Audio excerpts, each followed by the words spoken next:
Buenas tardes, mi nombre es Jordan Andrés Vázquez y mi compañero. Buenas tardes, mi nombre es Kevin Neider Burbano.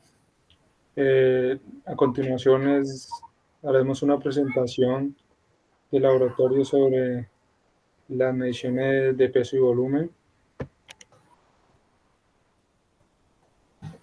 Como primera medida, los conceptos básicos antes de entrar en materia. ¿Qué es el volumen? El volumen es el espacio que ocupa un cuerpo. Digamos, puede ser de 3 dimensiones, en una región del espacio, como lo acabo de explicar con mis propias palabras. La masa es como una magnitud física, es la propiedad de la materia de un cuerpo.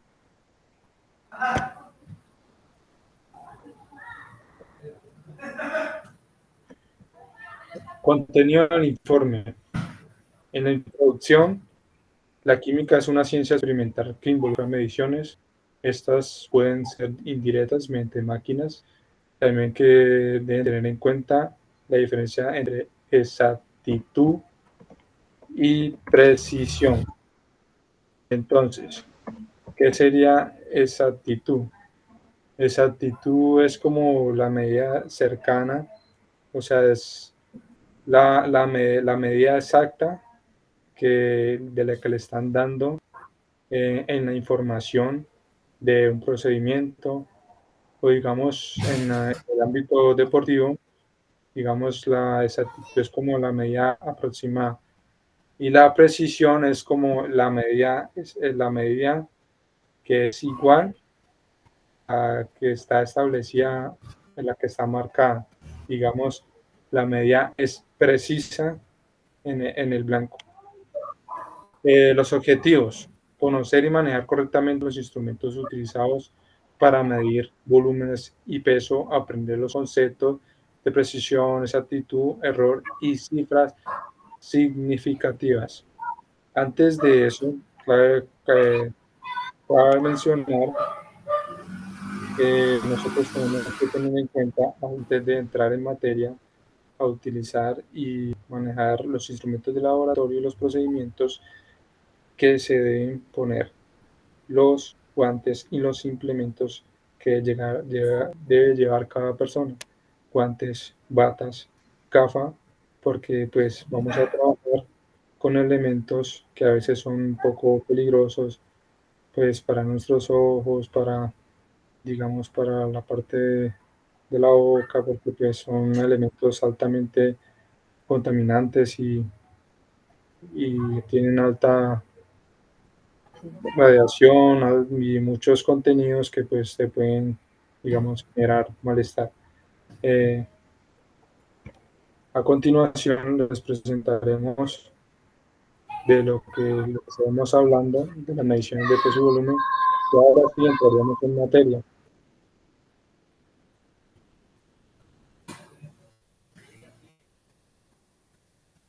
Kevin.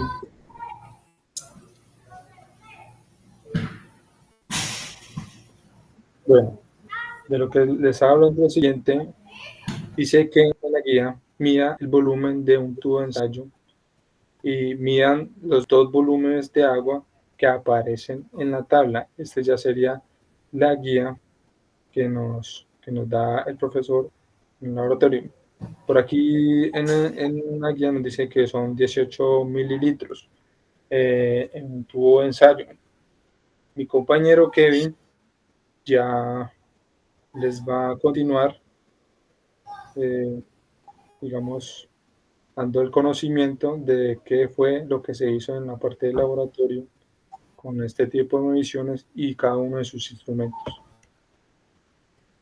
La siguiente tabla nos da a conocer los diferentes volúmenes que medimos en los diferentes instrumentos. Estos instrumentos son tubo de ensayo, bureta, pipeta graduada, pipeta forada, y son distintos los volúmenes los que los medimos. El intervalo de graduación. No, Jordan, volvé en serio que me Listo, quedé ahí. entonces yo entro aquí en materia. Pues mi compañero que pues está un poco nervioso, entonces digamos en la primera parte de lo que acabo de mencionar, tuvo ensayo, digamos 1 mililitro, su capacidad máxima es de 100 mililitros. Digamos en el proceso en el laboratorio, el profesor nos da unas medidas, digamos que teníamos que medir, digamos, para hacer el experimento. Pero dado el caso que todos los instrumentos no son como utilizables para la medida que nosotros queremos llevar o queremos aproximar en estos casos. La siguiente uretra de que midamos 17,3 mililitros y su intervalo de grabación es sobre 0,05 mililitros y su capacidad máxima es 25 mililitros.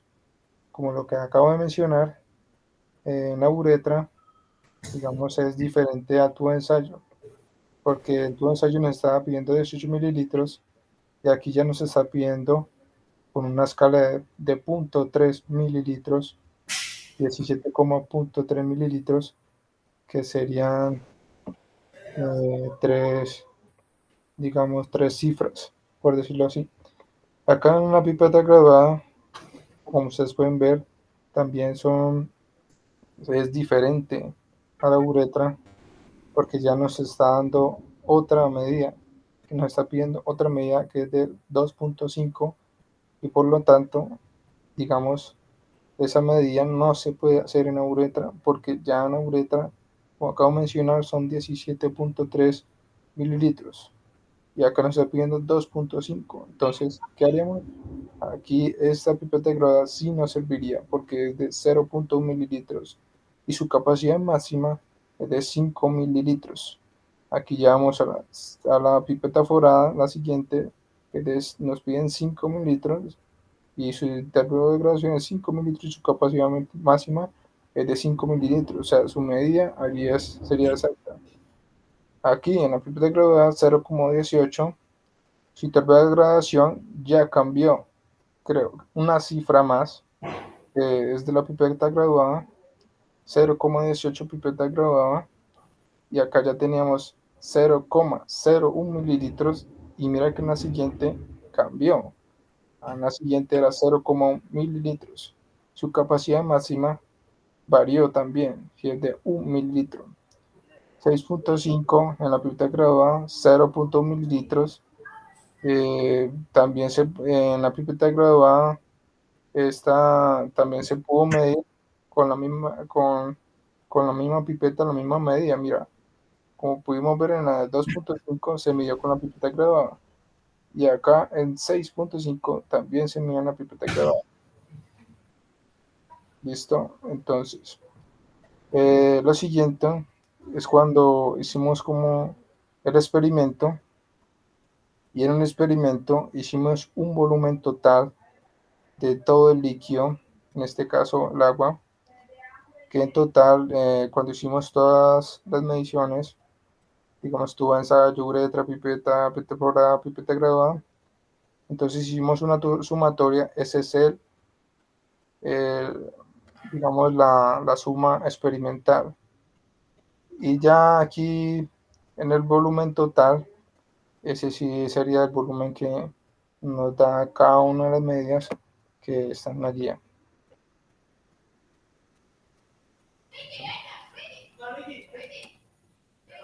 La medición de peso.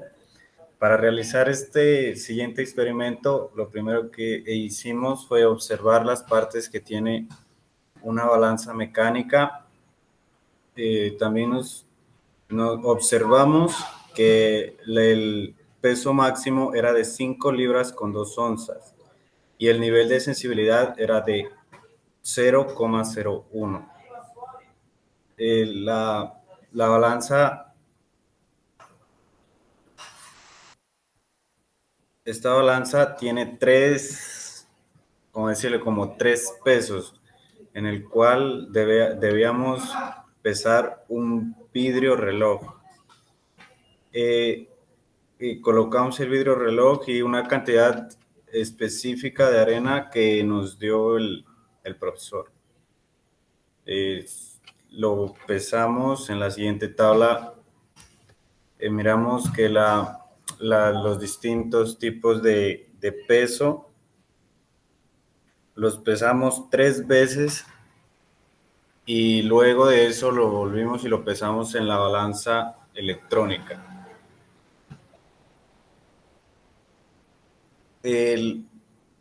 Lo que nos dice aquí es que el límite de detección de la balanza mecánica es de 0,1 gramos y el peso máximo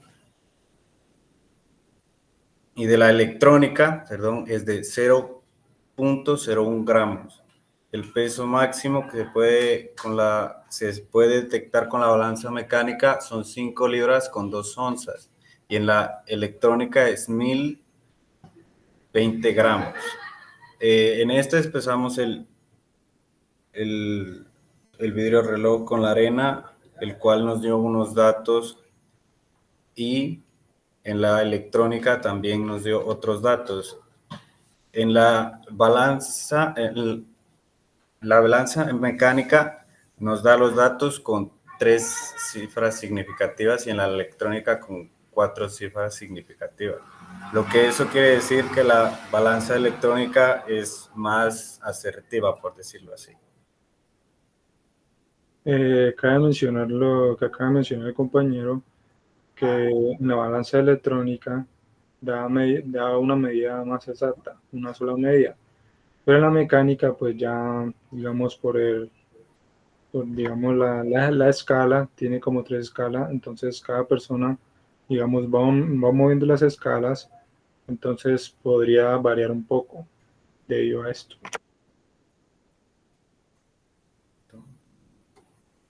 La calibración de un matrax volumétrico se debe hacer, ya que si no se lo calibra, podría contener algunos errores al hacer las medidas que debemos hacer.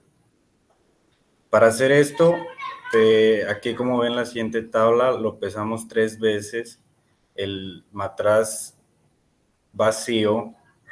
Luego lo pesamos con el número indicado del agua, también lo pesamos 3 veces y con eso sacamos el promedio, el cual lo hicimos con el agua y el matraz volumétrico vacío.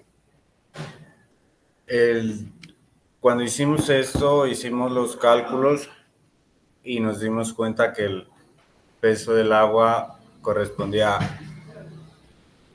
a 49,8 mililitros.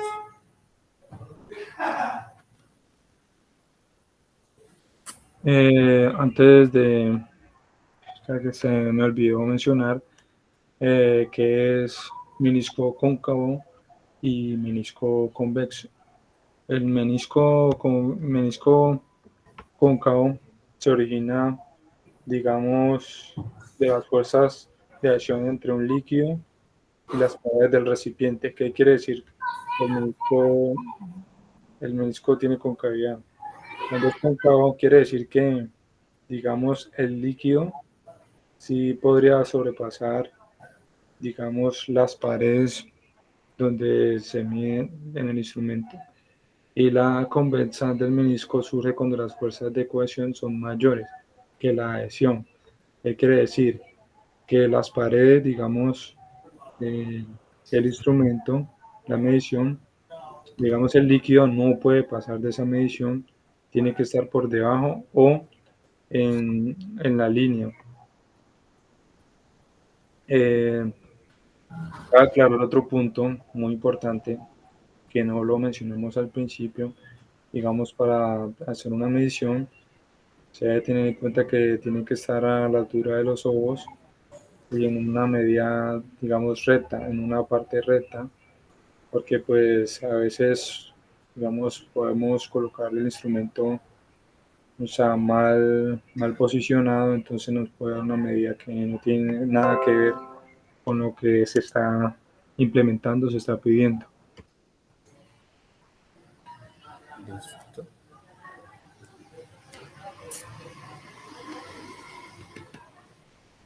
Bueno, aquí unos cálculos que nos pide la guía, que masa del agua igual a masa del matraz vacío, masa matraz con agua. Masa del agua, digamos aquí 16,58, 41,28, 24,7. Digamos, aquí es como en la última medida 24,8 es como cuando nosotros hacemos, digamos, 3 medidas. Entonces, en esas 3 medidas nosotros hacemos como una aproximación. Por ejemplo, digamos, si nos da 24,68, 64,66, pues es una medida que pues más o menos está entre el rango de 24,7, por decirlo así.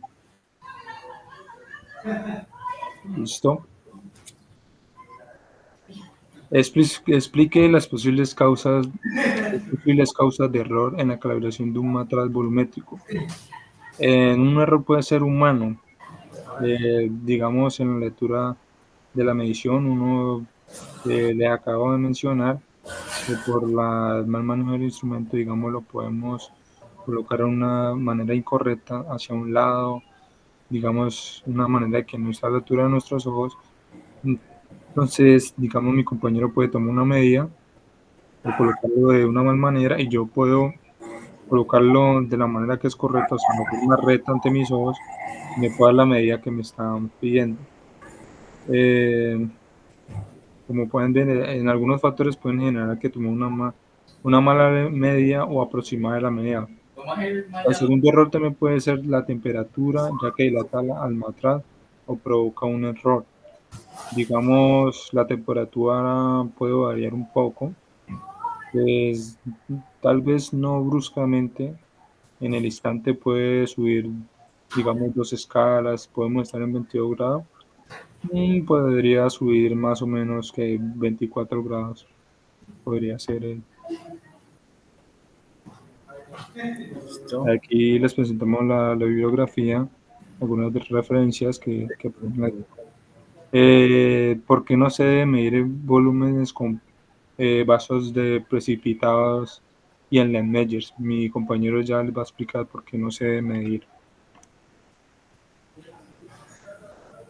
Porque no se debe medir en vasos de precipitados y Erlenmeyers porque estos no contienen una medida exacta del volumen.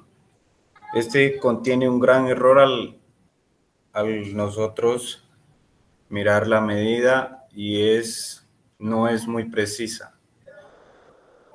Pero esto sí se los puede utilizar para disolver sustancias, como calentarlo y hacer otras cosas.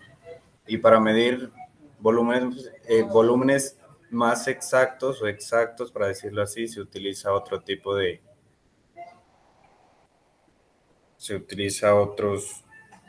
recipientes, se podría decir. La probeta, ya que mide de forma aproximada los líquidos, o la pipeta.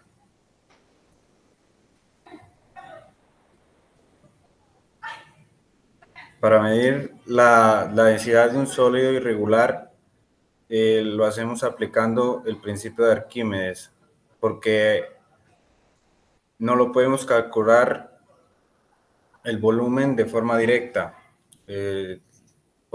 pero para hacerlo necesitamos saber su masa y su volumen.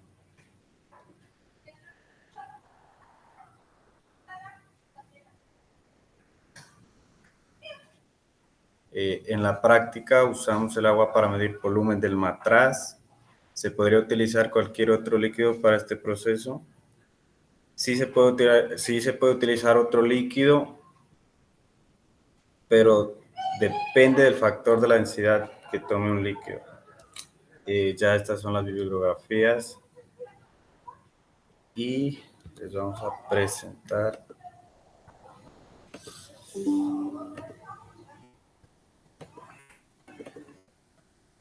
el siguiente informe.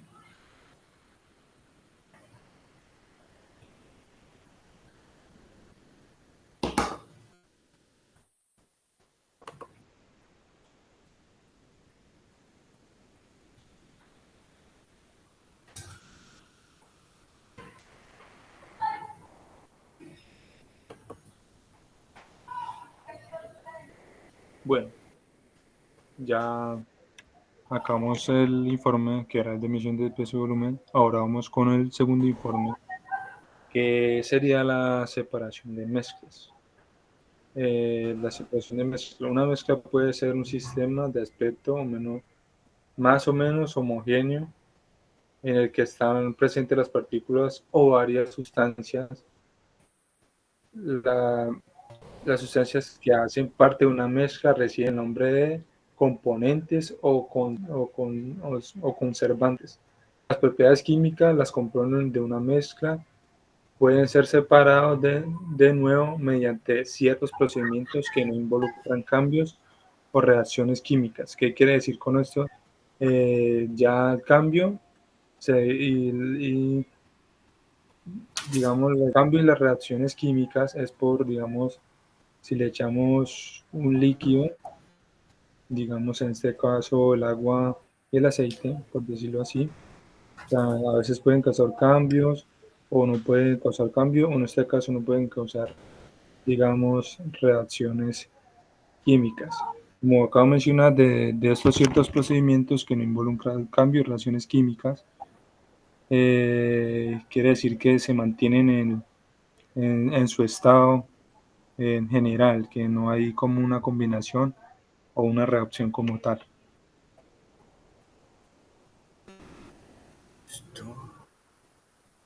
El problema. Bueno, digamos en la guía del laboratorio, el estudiante debe tomar atenta nota pues, a los procesos de la separación de las mezclas que se siguen y luego explicar los fundamentos básicos de dichos procesos, así como cada una de las propiedades observadas.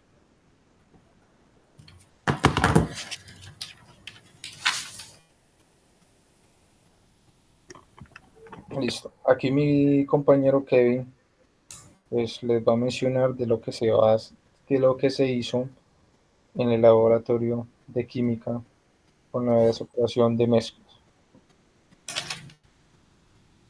El procedimiento experimental nos dice que midamos 20 mililitros de una solución de sulfato de cobre al 20% y colocarlo en un vaso de precipitados, filtrarlo, ver cómo es el filtrado, cómo es la composición del filtrado, medir 5 mililitros de agua y colocarlos en un vaso de precipitados y agregue la cantidad de arcilla que el profesor le indique.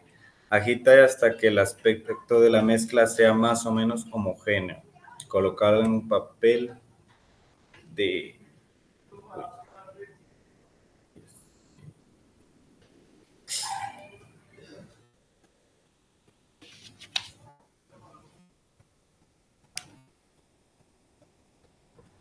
Eh,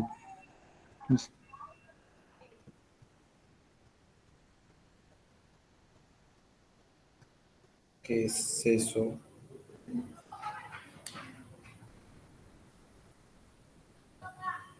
Uy.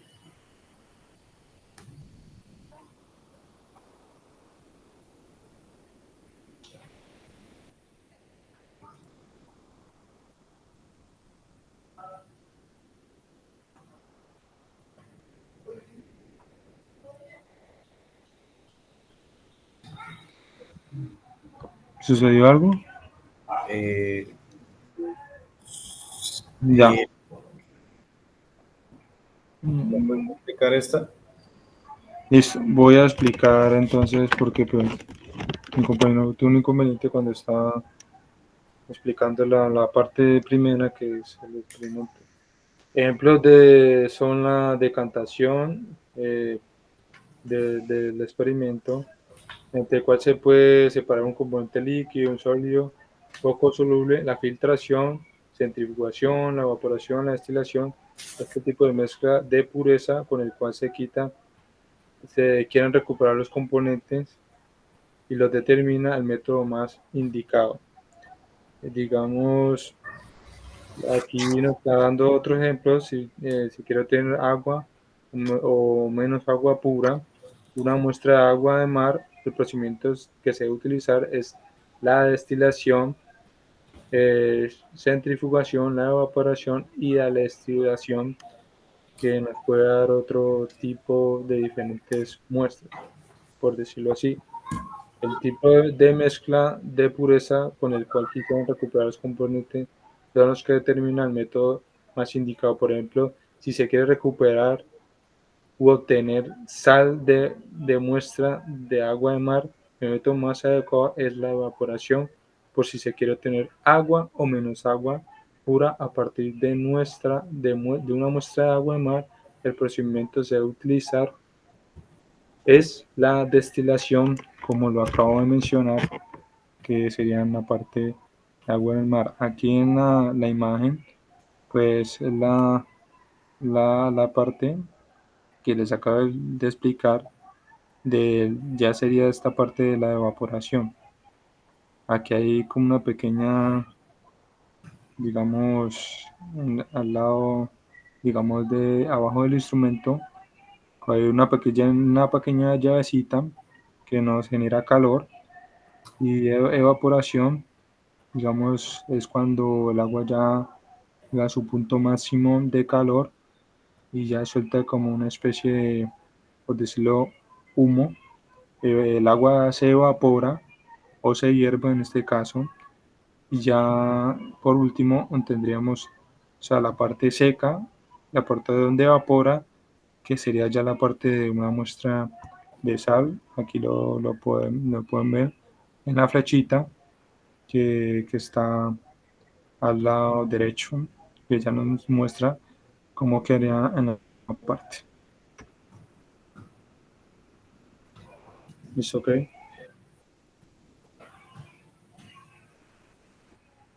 Aquí estamos, digamos, vapor de agua pura, agua salada, calor. eh, digamos, lo que les acabo de explicar es el vapor de agua que sale por la superficie, eh, por la superficie de donde está el límite del instrumento, por decirlo así, o la parte del recipiente. Acá el agua salada está en la parte media, y acá en la parte de abajo eh, se genera, el calor, y ya por el último pues tendríamos el líquido, y pues ya sería como la última parte. Ya en el último, digamos en el que está aquí al ladito, digamos fue el que se utilizó en la parte del laboratorio, como es una centrífuga, es la maquinita, digamos, es una maquinita, como ustedes la pueden observar, donde están las muestras como de sangre, pero a nosotros nos tocó hacer una muestra de arcilla. Nos tocó sacar 3 muestras. Entonces, ¿qué hace la centrífuga? Pues es como una maquinita que hace como una rotación, como ustedes pueden ver, una máquina que gira alrededor y se separa como los recipientes, eh, de componentes o fases generalmente sólida y una líquida. De su densidad existen diversos tipos, y para objetos específicos. Como acabo de mencionar, en la centrífuga son componentes o fases, generalmente de sólida, y una líquida. Es como una, digamos, una separación que ella hace. ¿Listo? ¿Qué es la destilación? La destilación, digamos, es el proceso de una separación de uno o más líquidos en función, pues, digamos, en diferentes puntos de ebullición, digamos, de un líquido, digamos, porque pues hay líquidos que no ejercen como la misma presión, y se demoran creo que menos para poder, digamos, sacar el último resultado. Digamos, su ebullición puede moverse más, menos, depende del líquido que pues se estaría utilizando. La decantación ya sería como las mezclas que pueden separarse sobre la base de la diferencia entre la solubilidad y sus diversos componentes frente a un determinado solvente o solventes, por decirlo así. La cristalización es el proceso de separación de un soluto a partir de una solución por sobresaturación, concentración o enfriamiento de la misma. La extracción ya será el proceso de separación de una sustancia o sustancia basado en el libre distribución de estas dos fases. La siguiente. Listo. Como acá acabo de mencionar, la parte, digamos, de la separación, como de la extracción, que digamos nosotros tuvimos la oportunidad de hacer en el experimento, aquí con el agua, el aceite, digamos, extraer es como absorber esa parte que pues no necesitamos, digamos, en el procedimiento, en este caso el agua del aceite.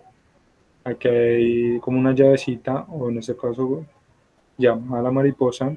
Entonces dejamos fluir el líquido, digamos el agua, digamos habría un proceso de que solo quedaría una sola fase, que sería el aceite, el agua caería, entonces solo dejaríamos la parte del aceite que sería en el recipiente. Digamos ya en el proceso de la cristalización, digamos, es como un material homogéneo, por ejemplo, el agua que es potable, ¿no? Es una solución compuesta de agua y sales disueltas en ella. Digamos, la operación de cristalización, pues es un proceso de cual separa una solución líquida, transfiriéndola a una solución sólida en forma, digamos, de cristales principales, por decirlo así. Digamos aquí como una forma que les acabo de mencionar, de la forma líquida transfiriendo a la forma sólida en los cristales. Pues un ejemplo de que puedo dar, digamos, son los, digamos, un producto químico, puede ser en el comercio, lo que venden, puede ser los polvos o los cristales, pues ya sea el azúcar, la sacarosa, la sal o el cloruro de sodio. Es como el procedimiento que hacen, digamos, con lo que sacan el vidrio, digamos, el corcho, como funden, digamos, en este caso cuando, digamos, el profesor da un ejemplo digamos, en una de las clases, que era como hacían los diamantes, que primero hacían como un proceso de calor a enfriamiento, y enfriamiento se sacaba la parte ya cristalizada, como la parte fría, por decirlo así, la parte como de un vidrio, que es así como se hacen las dos fases, líquida a una parte ya sólida, calor frío, donde se saca la parte de la escarcha, vidrio y la parte de cuando se funden los diamantes. Siguiente. En las, estas son los experimentos que realizamos en la en la clase de laboratorio, el cual nos pide que midamos 20 mililitros de una solución de sulfato de cobre al 20% y la coloquemos en un vaso de precipitado, la filtramos y nos damos cuenta del filtrado. Al medir el sulfato de cobre, hacemos el filtrado y nos damos cuenta que el método de separación no nos sirve para separar esta solución. En el siguiente experimento nos pide que tomemos 50 mililitros de agua y coloque en un vaso de precipitados y agregamos la cantidad que el profesor nos indique. Lo agitamos hasta que el aspecto de la mezcla sea más o menos homogénea. La colocamos en un papel de filtro en el embudo y lo filtramos y nos dimos cuenta que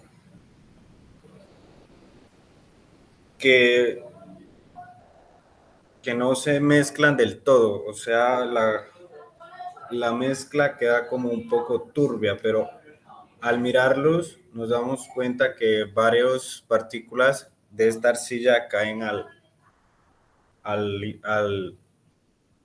fondo del tubo de ensayo. Para separarlos utilizamos el método de decantación.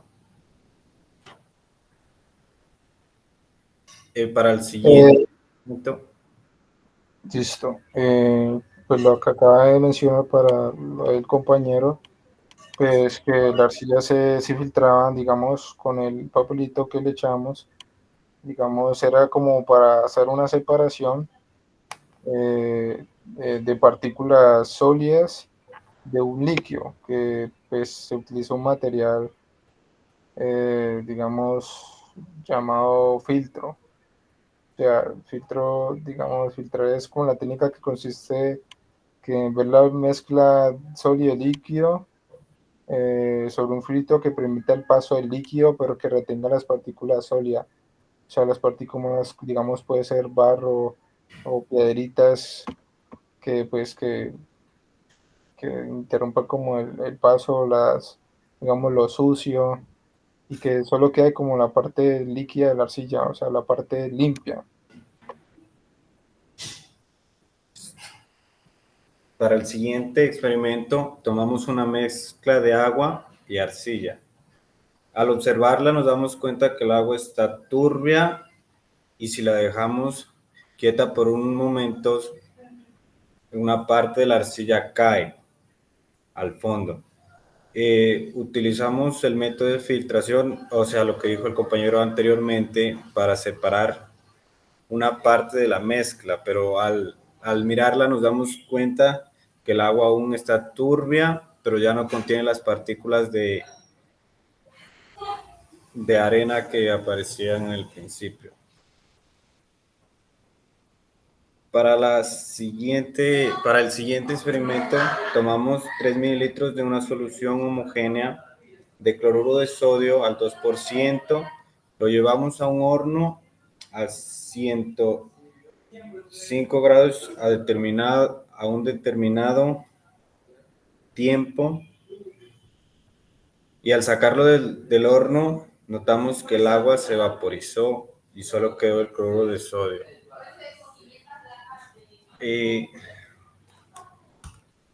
También hicimos otro experimento, el cual tomamos un embudo de separación. Lo observamos que a diferencia de otros embudos, este tiene una llave, el cual nos permite separar las mezclas más fácilmente. En él agregamos 10 mililitros de agua y 5 mililitros de aceite. Lo agitamos y al agitarlo nos damos cuenta que el agua con el aceite no se mezclan las partículas, se dispersan. Con esto concluimos que es un coloide y al dejar reposar notamos que el aceite quedó arriba y el agua quedó abajo, pues no se mezcla. Y con este embudo los podemos separar. Para El, el proceso, digamos, el cual el compañero acaba de decir del agua, cuando nosotros pusimos en el horno recipiente con el agua y notamos que el agua desapareció y solo quedó la otra parte. Ese estado se llama proceso de ebullición. La ebullición son, digamos, es producirse como el cambio de estado líquido a una forma de gas. listo, para el siguiente experimento, que es de cromatografía, tomamos unas hojas, las maceramos con en una mezcla eh, de etanol. Es decir, al macerarlo destruimos las estructuras. Al hacerlo nos damos cuenta que hacemos una extracción. La solución queda de color verde, se procede ahora a filtrarlo y que haciendo eso tenemos una mezcla etanólica con un capilar. Luego tomamos una parte de la mezcla y la ponemos en un papel. El papel es de silica gel.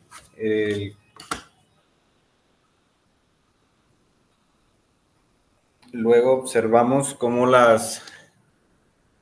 el color se va dispersando por el papel hasta llegar a un punto determinado y se nota que se va separando como las etapas. Eso es la cromatografía. La cromatografía, como acabamos de decir mi compañero, pues en el experimento lo que nosotros pudimos observar, digamos, fue el experimento que nosotros hicimos con la parte de las plantas de las hojas, digamos, la parte del color, la clorofila, que se le llama el color a las plantas, el pigmento, por decirlo así.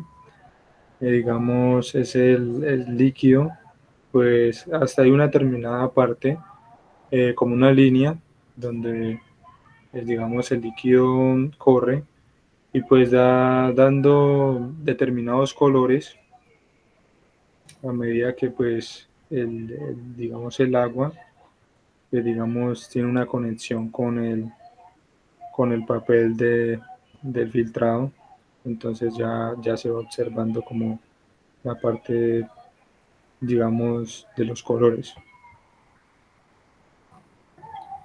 Listo, para el último experimento que hicimos, colocamos en una centrifugadora los filtrados que tenemos del sulfato de cobre y el del agua con la arcilla.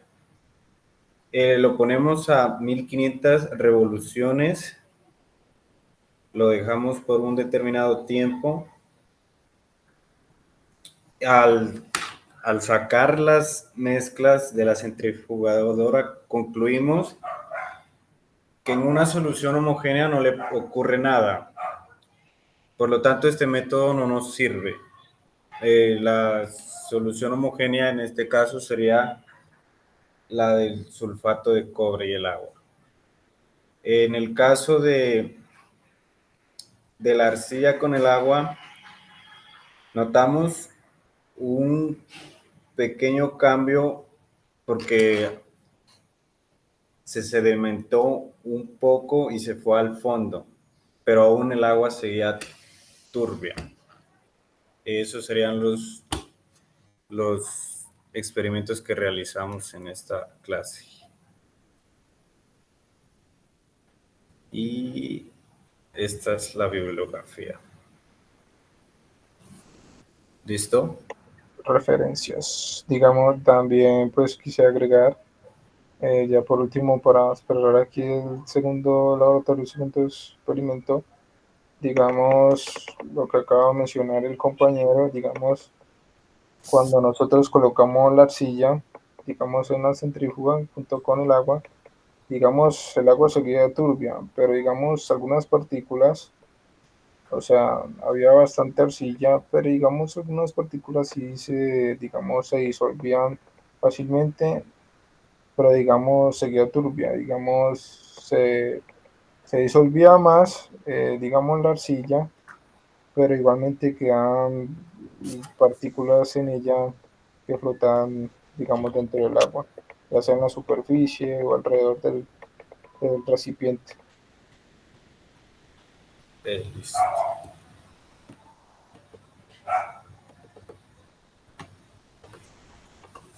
A continuación, ya para cerrando, vamos a presentar ya el tercer informe.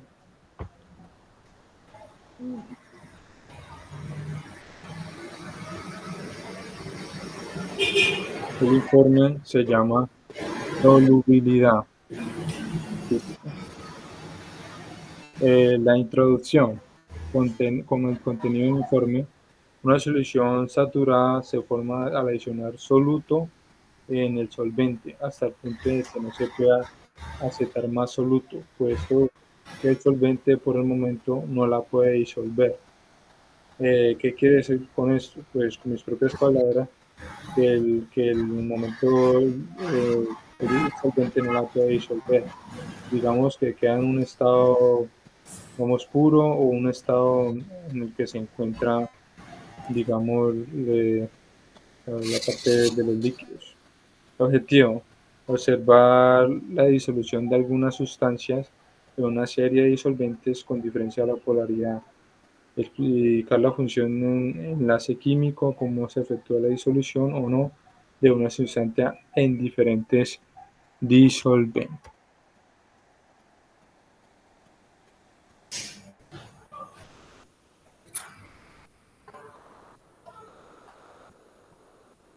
En el siguiente experimento, colocamos en un tubo de ensayo 1 mililitro de CHC13, agregamos lentamente 2 mililitros de agua destilada. Sobre el mismo tubo agregamos 1 mililitro de hexano en la misma forma. Al hacer esto nos damos cuenta que estos no se mezclan, se mira tres fases. El hexano queda arriba, el agua queda en la mitad y el cloroformo queda abajo. Eso debido a que tienen diferentes densidades. A lo que las agitamos, el agua queda arriba y solamente se miran dos fases. Y el cloroformo, el más el hexano, queda abajo ya que su densidad es mayor.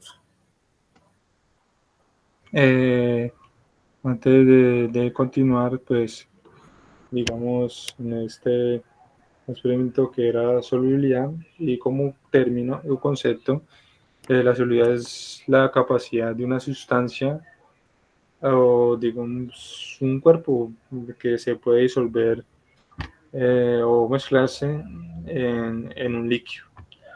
Lo que acaba de explicar, digamos, el compañero, como que en un tubo de ensayo que debemos colocar 1 mililitro de CHC3L3, agregar lentamente 2 mililitros de agua destilada y resbalando por las paredes del tubo sobre el mismo tubo agregar 1 mililitro de hexano de la misma forma. Pero el primero era el que les acabo de mencionar, digamos, aquí ustedes pueden ver tres fases. Digamos, cuando hay tres fases, H2O, hexano, cloroformo, digamos, aquí esas fases ustedes pueden ver que no se combinaron. Ya en el siguiente, ya cuando agitamos al lado derecho, ya aparecen dos fases. Digamos, cuando aparecen dos fases, quiere decir que algunos de estos componentes sí se pudieron mezclar. Aquí, ¿qué se pudo mezclar? Mira que, como pueden observar, arriba quedó el H2O, el agua, y el cloroformo y el hexano, digamos, sí se pudieron combinar, quedaron juntos.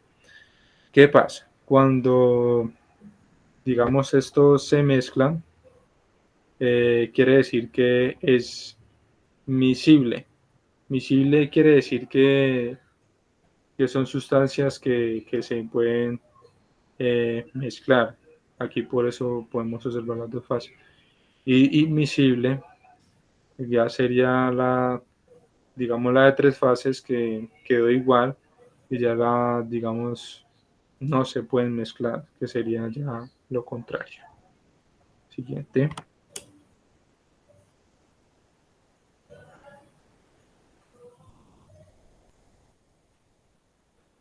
Para realizar el siguiente experimento, colocamos en 3 tubos de ensayo una pequeña cantidad de cada uno de los solutos que utilizamos y utilizamos 3 tubos de cada serie con los solutos que están indicados aquí, que serían el yodo, el cloruro de potasio, el sulfato de cobre, pentahidrato.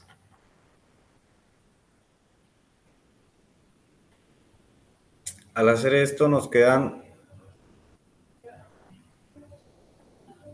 en total 12 tubos de ensayo, cada uno con diferente disolvente y de soluto.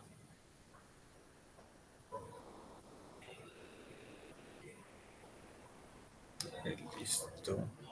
Aquí, digamos, el compañero disolvente disoluto, aquí vamos en el hexano, aquí yoduro con hexano, sulfato de cobre con hexano, ya serían como una parte de combinación, aquí ya sería cloroformo con yodo, cloroformo con sulfato de cobre, y así sucesivamente en los 12 tubos. Digamos, son 4 series, las cuales corresponden de un disolvente. Cada grupo de tubos tiene 1 mililitro de disolventes. Siguiente. Investiga la toxicidad de los reactivos empleados, así como los riesgos existentes al manipularlos. Mi compañero ya les va a mencionar que por qué son riesgosos en la manipulación de estos. Hay diferentes riesgos a los cuales nos exhibimos al manipular este tipo de solutos y disolventes, los cuales algunos nos pueden afectar a nuestros órganos, o como lo dice aquí, que el vapor de yodo puede irritar los ojos y los pulmones. Ya en grandes cantidades ya podría ser algo más grave. La inhalación puede causar irritación de las vías respiratorias. La ingestión de dosis tóxicas de sulfato de cobre causa náusea, vómito, irritación, y esto pues debe ser manipulado con precaución, porque ya si no lo hacemos, pues al contactarlo con la piel o con los ojos sería grave para nosotros.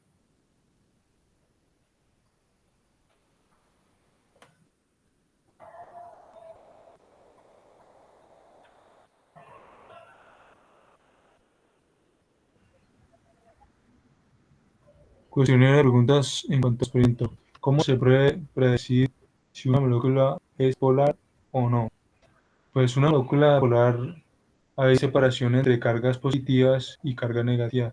Las polares son las que tienen enlaces polares cuyo dipolo no se anulan. Digamos, dipolo-dipolo.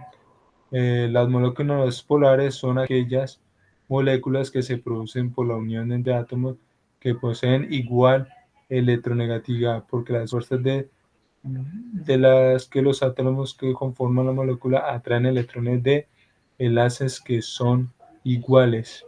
Así, así la anulación de dichas fuerzas, cuando hay, digamos, negativo y negativo, pues digamos, como lo acaba de mencionar aquí en el texto, digamos, si las fuerzas de los átomos se atraen electrones, de enlaces son iguales y se anulan, digamos, si son negativo y negativo, se anularían. Tendría que haber un positivo y negativo para poder que haya una fuerza de interacción. Digamos, todos los solutos se disuelven en todos los solventes. No, ya que hay ciertas condiciones. Digamos, la mayoría de los solutos se pueden disolver en la mayoría de de los disolventes, solo si existen condiciones ideales, digamos como la temperatura, la superficie del contacto y el caso de los gases de presión. Hay restricción, ya que el soluto polar se disuelve en un solvente polar o un soluto apolar en un soluto apolar. Digamos, un soluto polar en un soluto polar en un soluto polar. Digamos, se disuelve, digamos, porque pues, digamos, sus fuerzas de atracción serían iguales. Entonces, por eso sería que habría unas restricciones y ya, eso sería como la explicación. Por último, pues la bibliografía aquí de los señores y sus fechas, de algunas referencias bibliográficas, en algunos libros, textos o digamos unos en internet, referencias que aparecen en algunos. Bueno, muchachos, muchas gracias por todo. Gracias. Gracias. Aquí nos despedimos.